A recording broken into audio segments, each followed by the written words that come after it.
L'exposition du Centre Pompidou a une particularité, c'est qu'elle s'attache aux 20 dernières années de l'œuvre de Francis Bacon.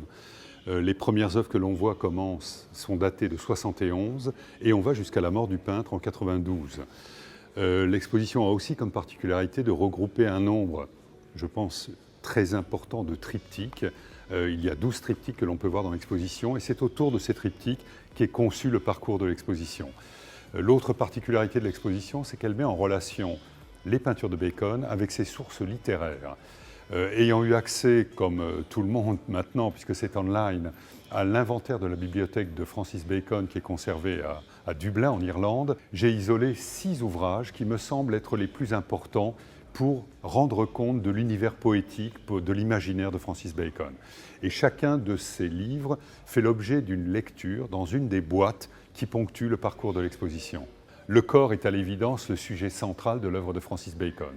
Une fois qu'on a identifié ce sujet, reste à voir comment Bacon entend l'exprimer et à quelle fin.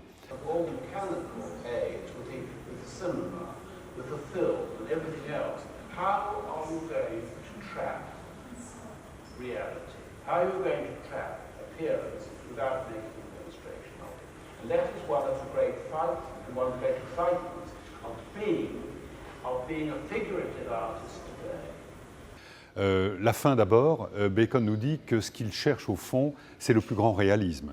Le plus grand réalisme pour lui, lorsqu'il est confronté à un personnage, à un de ses modèles, c'est d'essayer de restituer la vitalité même de ce modèle. Comment exprimer la vie avec des images qui par nature sont des images fixes, celles du cinéma, celles de la chronophotographie, celle de la peinture.